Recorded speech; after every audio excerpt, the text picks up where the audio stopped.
Welcome back to TEYARA SMP, a TNP Limitless 7 series, and you can see we are back in the portal room because while I was on my laptop yesterday, it took roughly about 30 minutes for me to find another turtle, and there's going to be a screenshot going up on screen right about now. So I had my turtles, they were happy as clams, they were right outside, and then when I went to breed them, I forgot. Minecraft sea turtles are very much like real sea turtles. They need their beach in order to lay eggs. So on screen is the second screenshot where I shepherded my now pregnant turtle several thousand blocks away in order for them to lay eggs. Oh, and the other one was in the boat too. So I had both of the turtles, and ultimately we ended up getting 6 eggs, 3 of which I have brought with me, 2 of which are saved in reserve so that I can make a turtle shelter somewhere around here. And the last one, of course, is in our cannon. Now, if I take a look at this clipboard, and I intended to be on page 1, but that's fine, you can see that there are still a couple of items that we don't actually have, and that's because when I copied the world, I copied a big chunk of the surrounding area of this room as well. Unfortunately, it wasn't quite large enough, so some of the area out the back needed to be surrounded by what I'm referring to as print medium, aka diorite, so that I could still enable replace solid with air, but then skip all of the print blocks with diorite so that I wouldn't end up overriding anything that's already in the world, theoretically, hopefully. Hopefully, I'm not about to mess everything up and just create a massive void where there should be stuff that already exists, including, but not limited to, part of my mine shaft. This could either go very well or very disastrously, but without further ado, let us go ahead and I'm going to wait. First, I'm going to check that I have enough gunpowder. We have 14 gunpowder, which is 6,400 shots. I should have done the calculation first. Hold on, I'm going to calculate real quick. Okay, after some very long tallying, we are at an estimated 2,730 cannon shots to place everything here, and I'm actually going to go ahead and take out the fluid pipes just because I know those don't place in correctly and we're just going to want to put them in ourselves anyway. But that should be more than enough gunpowder to get this show on the road, and without further ado, fingers crossed I totally don't mess up the rest of my build, let's go ahead and get this cannon started, and we're going to do a time lapse.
Now, as I noticed in the time-lapse, uraninite is a block that wasn't getting replaced, and I couldn't quite think of why until I remembered that I had Protect Inventory selected, which I didn't really need, I don't think, but what that's had the effect of is it's A, preserved the portal because that has block data, and that's actually what Create is protecting against.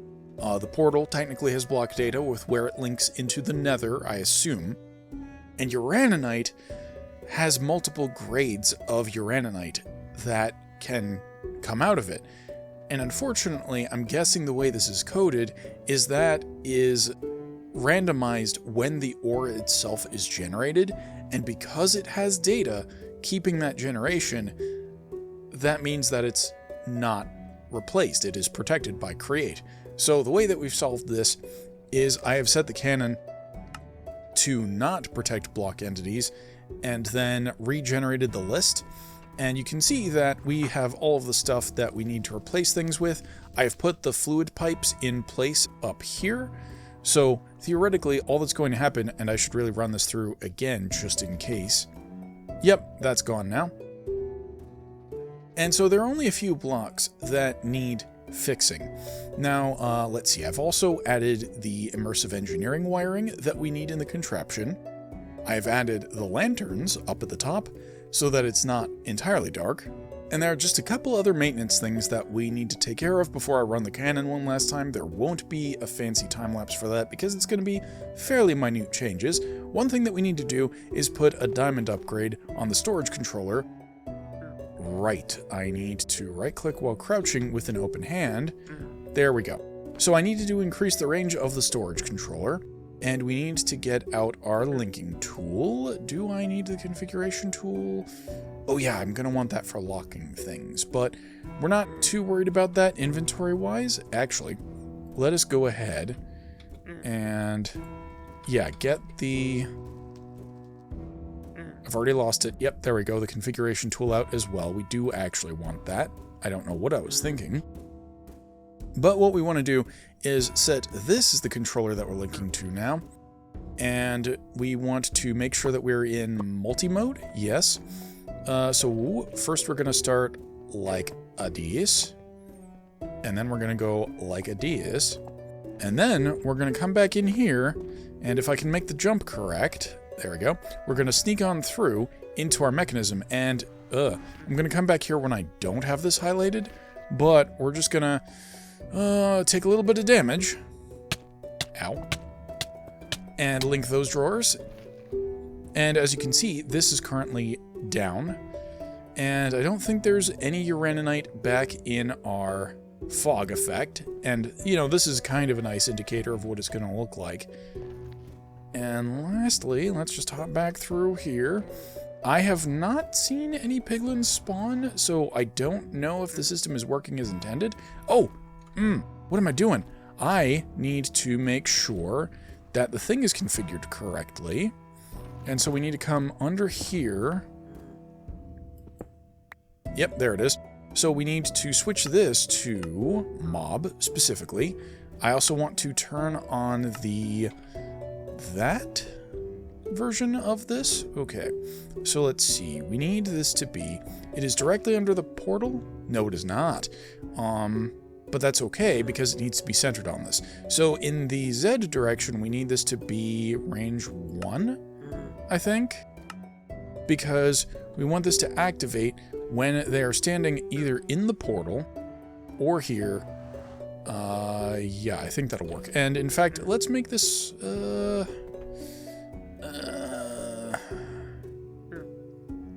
no, okay, I think that is correct. Because we don't want to make it a little bit bigger. We can see that there's a goblin trader on the map, or we can hear that there's a goblin trader nearby. And the only other thing that we need to do is make sure that this is wide enough that it comes out to here, but no further. So we need to reduce the X value by 1, I think. You need to be 4, I believe, because we want you to get... Actually, we want you to cut off right about here so that this goes back up the second that the piglin is out of range. And I'm pretty sure the contraption stops right here. So let's make that 3. In worst case scenario, if this doesn't work, we can always adjust it again later. So that's the range Y. We need to increase that a little bit. 5 should be sufficient. In fact, 5 should be more than enough, I would imagine. Yes, so now everything should be fine with this. And I should just be able to turn the outline off. Then we can go ahead and put these back. And let's see, we've got everything linked up there. The storage drawers, the controller access points are good. We have not upgraded any of the drawers yet, or fluid containers. Wait, hold on. While I'm thinking about it, I should also take a look at the absorption hopper. And this is gonna kind of suck, but I should have enough regeneration that... Okay, so as long as I do 1 up and 1 back, we should be able to... up is item... north is going to be fluid, I think. And that should be sufficient. And I gotta jump out of here. Oh, that was terrifying. Okay, now let's just hop back on through. And we don't need uraninite there, thank you very much. We've already gotten some XP, so that suggests that something's flowed into the system. That's fine. And let's go ahead and put you in here. And then lock you. I think that's locked you. Yes, you have.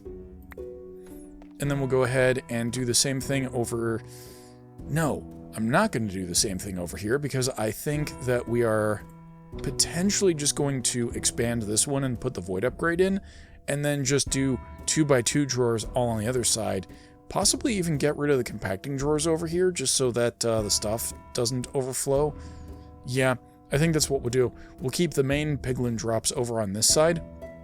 And actually, come to think of it, if we really want more storage for these things, we can just put that in up here kind of deal. And then for the other side, we'll just go with these 2x2s the whole way through. And that's something that I'll do at a later point in time. Let me think, is there anything else that I need to fix? Ah, yes, obvious thing here. These adjustable framed double slabs ate some of the blockage. So we're going to need to come in here and... Oh boy, this sucks. I'm sorry, excuse me? Maybe you're just put in the wrong way? Is that the case? Hold on. I'm just gonna... this could potentially suck if... No, it did not. Okay. So what happened here then? It looks like these just didn't place in correctly, so I'm gonna have to do those manually right now. And the portal ate my block, which is okay. We can just go in. And I should really do this after I've gotten the other ones.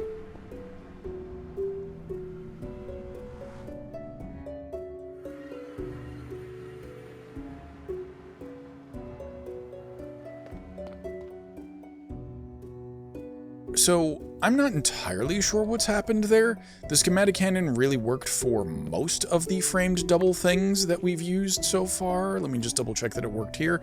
Yeah, so like it worked on the double slope. It just didn't work very well on the adjustable slab. So... it looks like we've also got all of the planks that we spent. So let's just go ahead and fill this stuff in right now.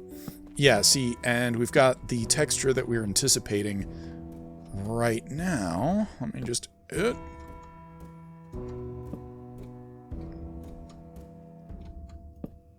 Good. And now we just kind of need to get lucky. Oh, we're going to need to get the framed screwdriver out as well. I forgot about that. Because, pain in the butt, basalt is directional.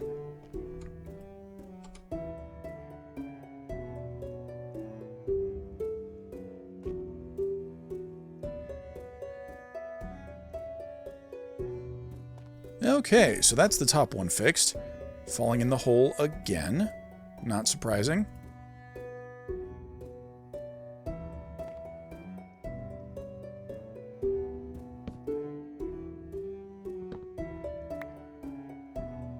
Okay, so now that's fixed too.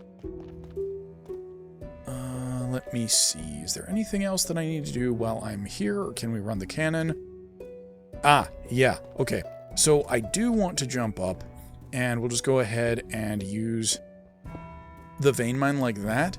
And then, if any of the uraninite needs to go back in there, what we can do is just put it in the cannon, and it'll just casually get filled back in. So with that, I think we can go ahead and start this bad boy back up, and then we'll go ahead and turn on the generators and fill in the remaining blocks on these sections here, and then we'll finally have the animation. So, schematic cannon, let us proceed.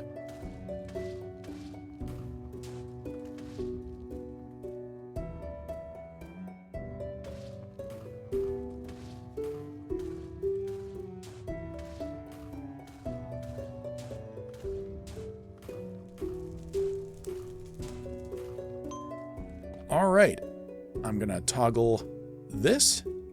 Gonna toggle that. Good, we have spin.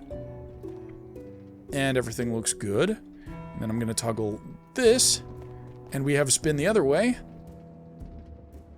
Okay. Time to fill in the blocks.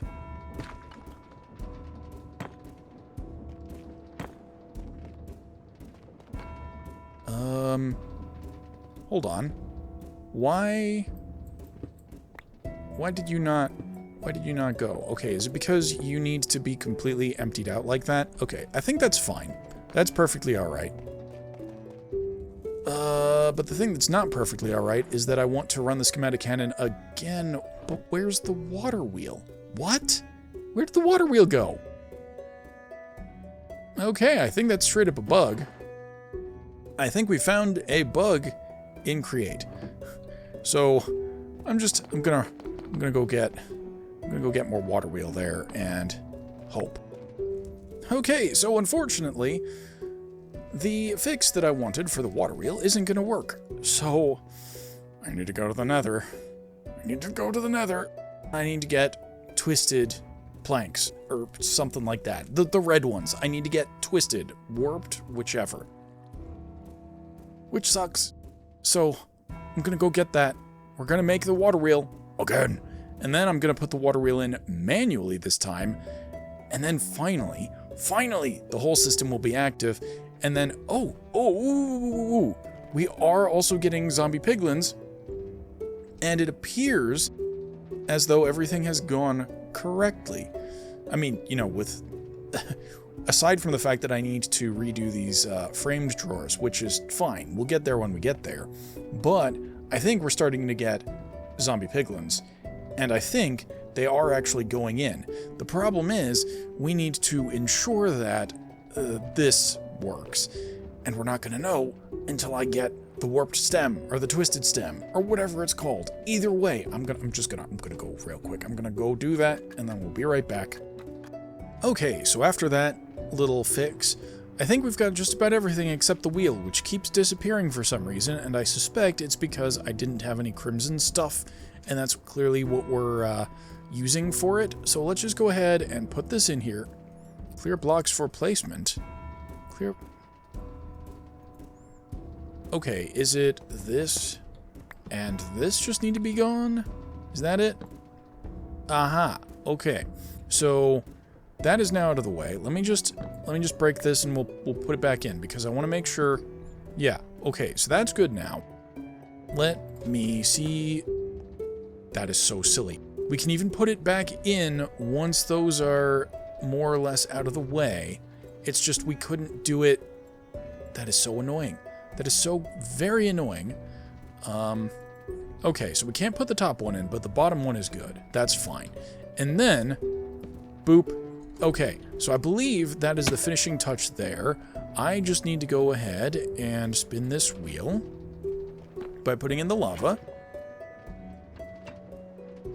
And it sounds like that contraption in the back has totally just gone up. I'm going to verify that in spectator mode real quick, not on camera. And then the last thing that we need to do is... make another detector? Make another entity detector, because apparently I've misplaced mine. Okay, folks, it is now time. Everything is in place, including the player detector, which is under the bridge. We can now open the door and see the animation in its full glory. I mean, already, just look at the sides. I don't think we saw these motors turning before, so just that effect, where we have the lower part spinning and the upper coils spinning through the magnetite as well, looks really cool, especially because, you know, they're kind of different RPMs, but they're still spinning the same direction. And there's a whole reason, vaguely inspired by Tenet, I think, that I decided, you know what, let's have the motor spin towards the portal. And we're going to do something really cool with that on the other side, I'm hoping.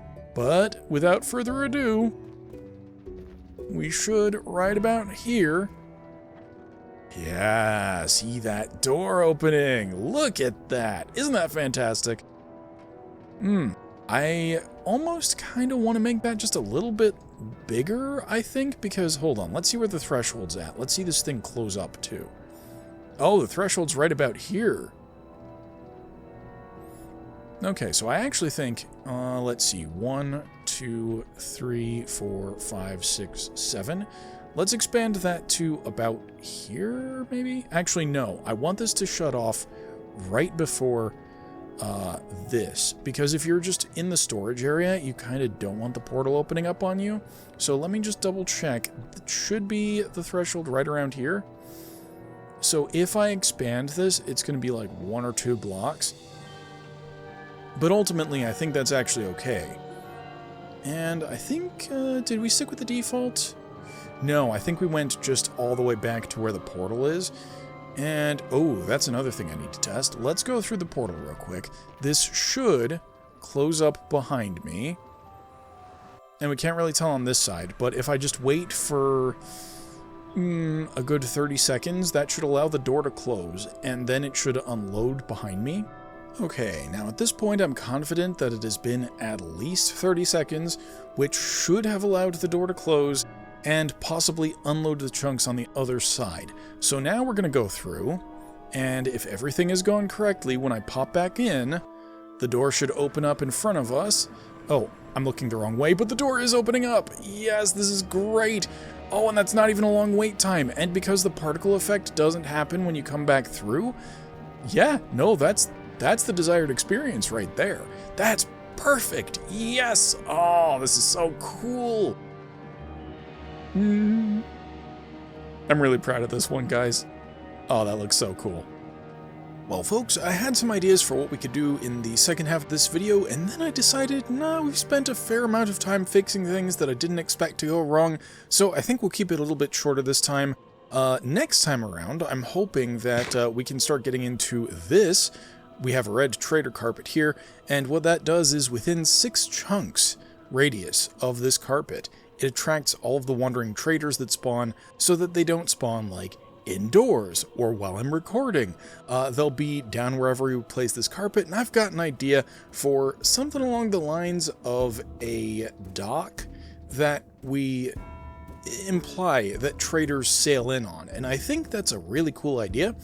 Also, when I logged on to film this ending here, I heard the sounds of piglins falling into the mob crusher, and I saw that this had updated, so the system does in fact work exactly as I'd intended it to. Piglins spawn in at the portal, the device behind it goes down, they walk into the mob grinders, and everything just goes straight into the drawers. And I'm hoping with more time running, we'll get the sort of variety of items that we saw in the creative world, but that is it for now. I hope you enjoyed this video. If you did, be sure to like, subscribe, and click that bell to be notified, and as always, I'm looking forward to your feedback in the comments below. And with that, I will catch you on the flip side. Thanks for watching, everybody! In the upper left is the next video in the series, or a video you might like. In the lower left is the series playlist, and on the right is my icon by which you can subscribe. Thanks again for watching!